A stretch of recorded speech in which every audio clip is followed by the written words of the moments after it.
I stepped out of the cab in front of the Grand Hotel, its golden lights illuminating the lavish entrance. My heart pounded in my chest, but I held my head high. Tonight was my brother's wedding, a day meant for joy and celebration, but for me, it was an unspoken battlefield. The moment I approached the entrance, I noticed the judgmental stares slicing through me like daggers. Women in glittering gowns whispered behind their manicured hands. Men in tailored suits exchanged knowing glances. My parents stood at the doorway, their expressions hard as stone. And then it happened. "You are nothing but a shame to us," my mother hissed, loud enough for everyone to hear. Gasps rippled through the crowd. My father's lips curled in disgust. "How dare you show your face here? After all the disgrace you've brought upon this family? Get out." My throat tightened. My chest burned. I swallowed the lump forming in my throat, forcing myself to stand tall. "I came to celebrate my brother's big day." "You are not welcome," my mother spat, her voice venomous. Before I could even process it, security appeared. Strong hands grabbed my arm, dragging me backward. People didn't intervene, they watched. Some with pity, others with amusement. And just like that, I was thrown out of my own brother's wedding. The heavy doors slammed shut behind me. The bitter chill of the night seeped through my thin dress, but nothing was colder than the humiliation I felt at that moment. I clenched my fists. They thought I was nothing. They thought I would always be beneath them. They would regret this. I stood outside that Grand Hotel, the laughter and music from the wedding piercing through me.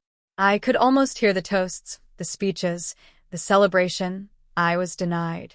My legs felt weak, but I refused to collapse.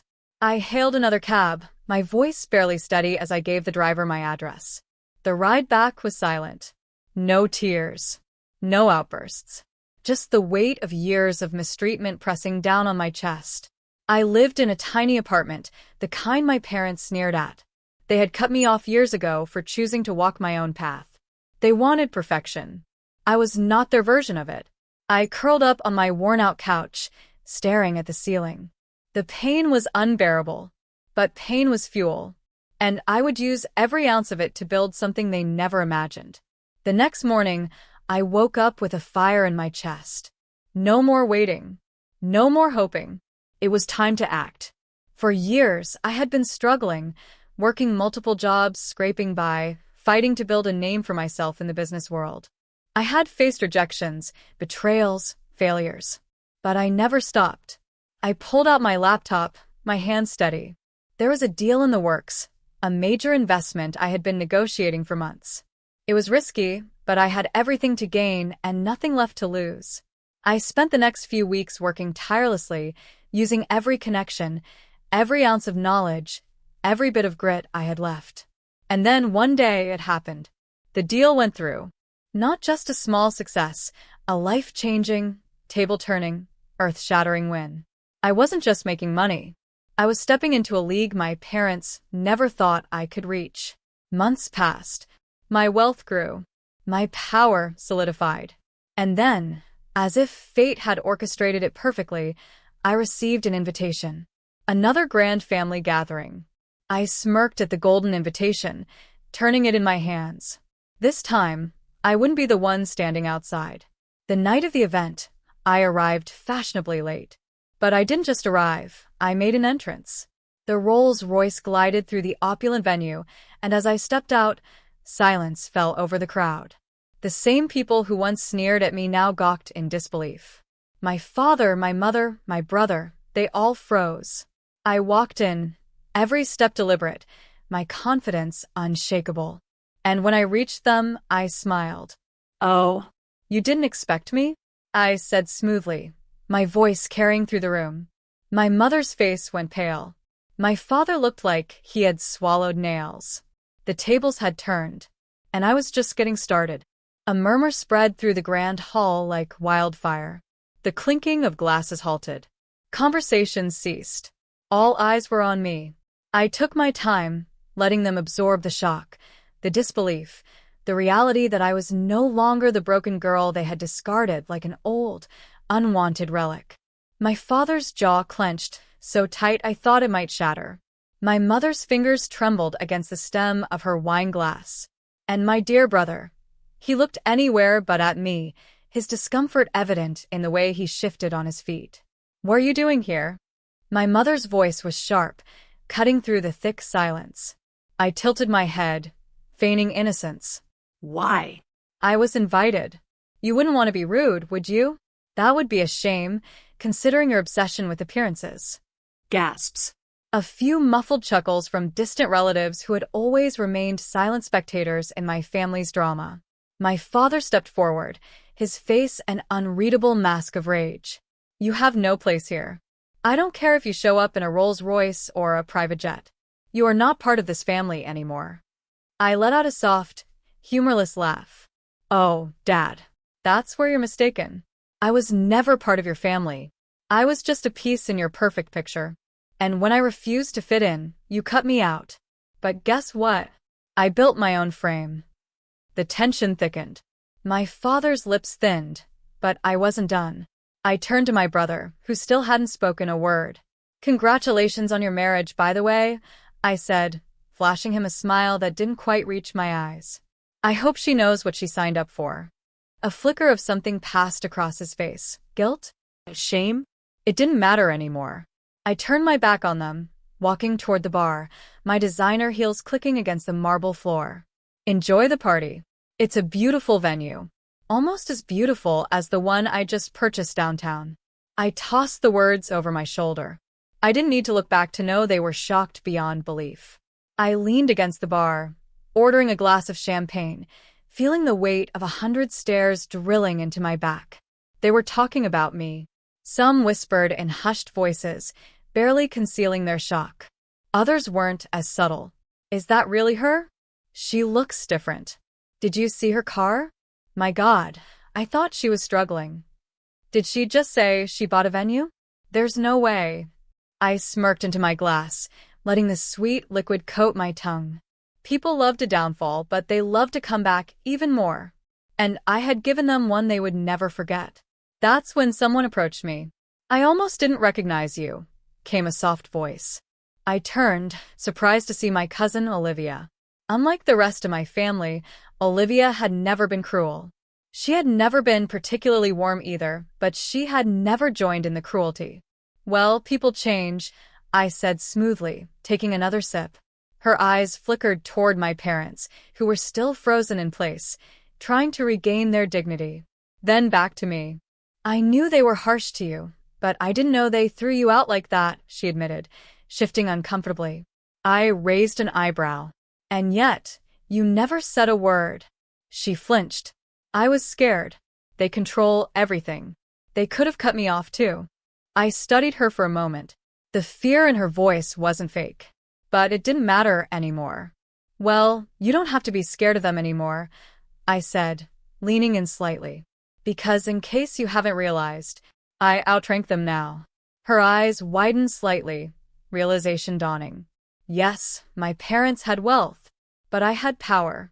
And they were just beginning to understand what that meant. I barely had time to finish my drink before my father stormed toward me, his rage barely contained beneath a cold, rigid mask. "You think this is funny? Walking in here, flaunting your wealth like some. He struggled for the right insult. I tilted my head unfazed. "Like some what, Dad? Someone successful? Someone who made it without your approval?" His nostrils flared. "You're embarrassing yourself." I chuckled, setting my glass down. "Oh no. You embarrassed yourself the day you threw me out in front of everyone. Remember that?" "I do." A pin-drop silence spread around us as guests pretended not to listen, but they were. Oh, they definitely were. My mother appeared beside him, her expression one of barely contained panic. "Enough. This is not the place for this discussion." "Oh, but it is," I said, tilting my head. "Because you made my disgrace public. Why shouldn't my return be public too?" I saw it then. The shift. The realization. They had lost control. They had spent their whole lives ensuring I was beneath them. And now, for the first time, they were scrambling to keep up. "What do you want?" my father finally said, voice tight. I laughed softly, shaking my head. Want? From you? Nothing. I leaned in, lowering my voice, so only they could hear. Because unlike you, I don't need to take anything from someone else to be powerful.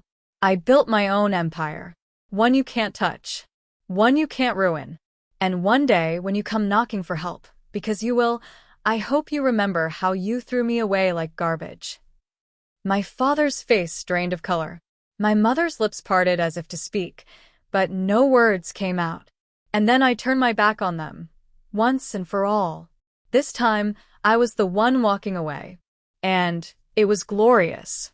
I walked away from my parents, my heels clicking against the marble floor with the confidence they had once stripped from me.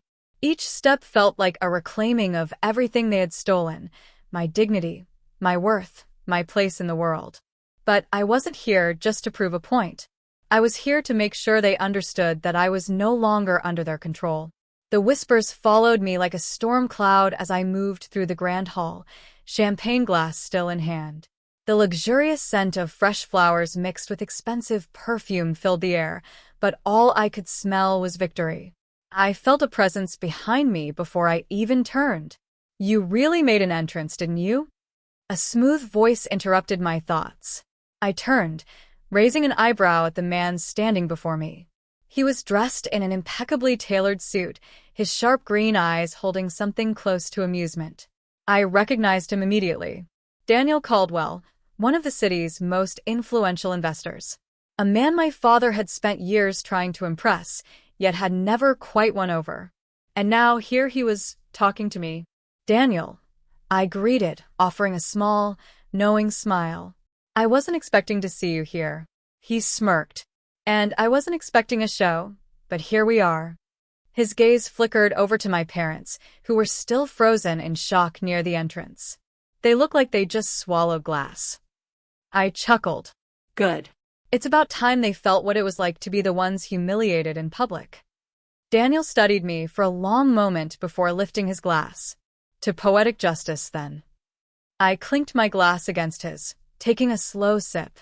My parents had spent their entire lives ensuring I was insignificant in the circles they cared about. Yet here I was, standing among the very people they had desperately sought approval from. And I wasn't just standing, I was shining. I knew my parents well enough to know they wouldn't just let this go.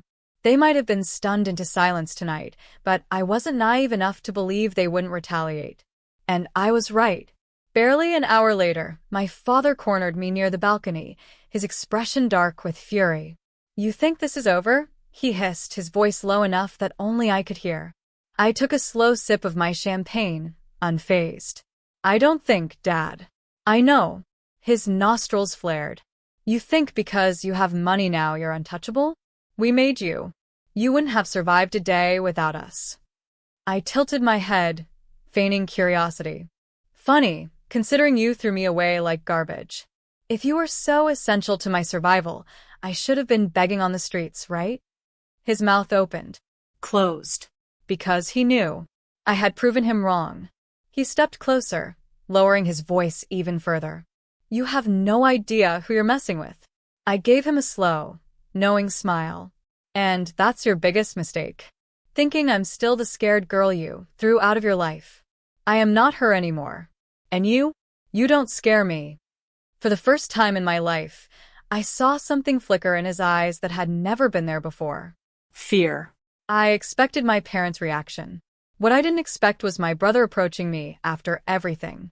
He found me near the bar, his expression unreadable. I didn't know they were going to do that, he admitted, his voice quiet. I laughed softly, shaking my head. No, but you didn't stop them either. His jaw tightened. You know how they are. If I had stood up for you, you would have lost their favor. Their money. Their approval. I finished for him. He didn't deny it. I sighed, suddenly feeling exhausted. I don't hate you, you know. I just don't respect you. His face fell. I hope your wife never has to choose between you and someone she loves, I said, swirling the last bit of champagne in my glass. Because if she does, I hope she chooses better than you did. I left him standing there, guilt written all over his face. I was getting ready to leave when my mother caught up with me. I expected another fight, another threat, another attempt to tear me down. What I didn't expect was hesitation. She stood there, clutching her purse, looking at me like she wasn't sure who I had become. "You really made something of yourself," she said finally. I watched her carefully. And she swallowed hard. And I suppose I was wrong. That I hadn't expected. For the first time, I saw the cracks in her armor. She wasn't just angry anymore. She was uncertain. And that was something my mother never was. I took a deep breath. "You can hate me, resent me, ignore me. But you will never break me again. You will never have that power." Her lips parted, as if she wanted to say something else. But in the end, she didn't. And I walked away. As I stepped back into my Rolls Royce, I took one last look at the venue. This wasn't just a night of revenge. This wasn't about making them regret what they had done. This was my closure. I had walked in as the woman they underestimated. And I was walking out as the woman they could never reach again. And that, more than anything, was the greatest victory of all. As the Rolls Royce glided through the city streets, the bright lights casting a soft glow over the tinted windows, I let out a breath I hadn't realized I was holding. The weight of the night sat heavy in my chest, but not in the way it used to. I wasn't broken. I wasn't defeated. I was free. The driver glanced at me through the rear-view mirror. "Straight home, miss." I hesitated. The thought of my penthouse, once my safe haven, suddenly felt suffocating. Tonight wasn't just about showing them I had made it. It was about closing a chapter of my life for good. "Not yet," I said, my voice steady. "Take me to the waterfront." The car hummed softly as it changed direction. The city blurred past in streaks of gold and silver, but my mind was sharper than ever. I had spent my whole life chasing approval, fighting for a place in a family that never wanted me. And now, I owed them nothing. For the first time, I wasn't running from them. I was walking away on my terms. The waterfront was quiet at this hour. The waves lapped gently against the docks, the soft glow of streetlights casting long shadows. I stepped out of the car, inhaling the crisp air. This place had always been my escape, back when I was struggling, back when I had nowhere to go. I had sat on these very benches, eating stale sandwiches, wondering if I would ever make it. And now, I was here in a designer gown, stepping out of a car that cost more than my parents' house. The contrast was staggering. As I walked along the edge of the water, I noticed a figure huddled near a bench. A young woman, maybe in her early 20s, clutching a thin jacket around her shoulders. Her head was down, her face hidden behind a curtain of dark hair. Something about her struck a chord deep within me. I knew that posture. I had lived that posture. I approached slowly. "Hey." She flinched, looking up, her eyes wide and wary. I don't have anything, okay? I'm not looking for trouble." Her voice was small, defensive. I smiled gently. "I'm not here to take anything from you." I glanced at her shivering form. "Do you have somewhere to go?" She hesitated. I'll be fine." I crouched down to her level. "That's not what I asked." Her eyes darted away. No. I let out a slow breath, pulling off my coat and draping it over her shoulders before she could protest. "Take this." Her lips parted. I can't." "Yes, you can," I said firmly. And you will. "And you're going to take this too." I reached into my purse, pulling out a business card and a few $100 bills. "Go to this address tomorrow. Tell them I sent you. They'll help you get back on your feet." Her hands trembled as she took the card. Why are you doing this?"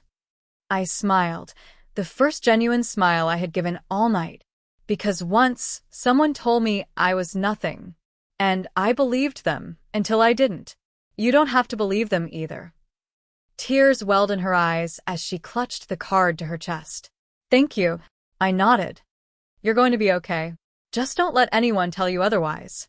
As I walked back to my car, I felt lighter than I had in years. My parents had tried to teach me that power meant crushing people beneath you. But I had learned something much more valuable. Real power is lifting others up. The next morning, I woke up to chaos. My phone was buzzing nonstop. Missed calls.